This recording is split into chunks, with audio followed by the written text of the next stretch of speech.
इयत्ता 6वी पत्रलेखन मराठी विषयामध्ये या विषयाला अधिक महत्त्व असतं। त्याच्यामुळे 6वीच्या विद्यार्थ्यांनी मागच्या महिन्यामध्ये सहल गेली होती। किती तारखेला रे? 13 जानेवारी। अच्छा, म्हणजे याच महिन्यामध्ये 13 जानेवारी रोजी सहल गेली होती। सहलीला काय काय पाहिलं या संदर्भात आपण वडिलांस पत्र लिहायला लावलं होतं।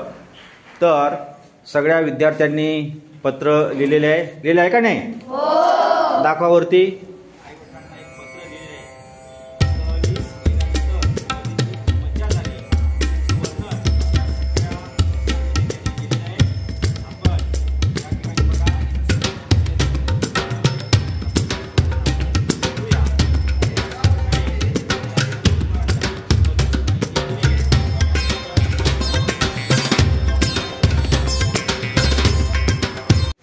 बघा, अशा प्रकारे सगळ्या विद्यार्थ्यांनी पत्र लिहिलेले आहेत। आपण त्यांचा नमुना देखील प्रत्येकाचं वाचन करून घेणार आहोत। तर एक नमुना म्हणून या ठिकाणी ओके ओके ओके काय नाव तुझं?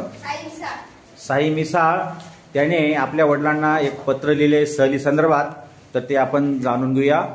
वाच, कसं लिहिलं ते। तीर्थरू बाबांना साष्टांग नमस्कार। साई, दिनांक 16/1/2025। विषय, सहलीतून आल्याबद्दल वडिलांस पत्र।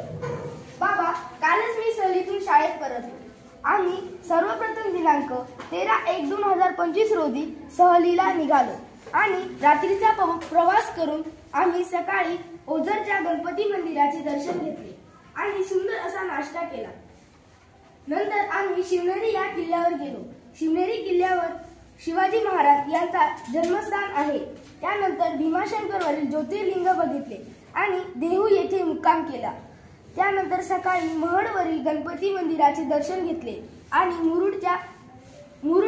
मुरुडच्या सुंदर हॉटेलमध्ये मुक्काम केला। सकाळी जंजिरा किल्ल्यावर गेलो आणि किल्ल्याची विशेषता म्हणजे हा किल्ला समुद्राच्या पाण्याने वेढलेला आहे। हा किल्ला फिरून आम्ही काशीद बीचवर गेलो आणि खूप मजा केली आणि काशीद बीचवर कुस्त्या, पोहणे इत्यादी खेळ खेळले आणि एक रात्र थांबून दुसऱ्या दिवशी शाळेत सुखरूप पोहोचलो। अशी आमची सहल एकदम आनंदात गेली। आम्हाला सहाय्य करणारे लाभलेले शिक्षक म्हणजेच Patil sir, Shinde sir, Shinde madam, Bhide teacher, Yogesh मामा, जाधव मामा, आंबेकर सर, कुंवर बाळासाहेब सर आणि सावकार सर आणि बरेच शिक्षक आमच्या सोबत होते। अशी आमची सहल आनंदात गेली। तुमचा विश्वासू साई। धन्यवाद। क्लॅप्स गो।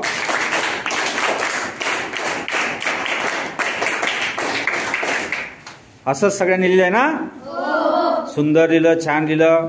सगळ्यांनी पण असंच लिहिलं असेल। त्याचा एक नमुना या ठिकाणी आपण पेश केला।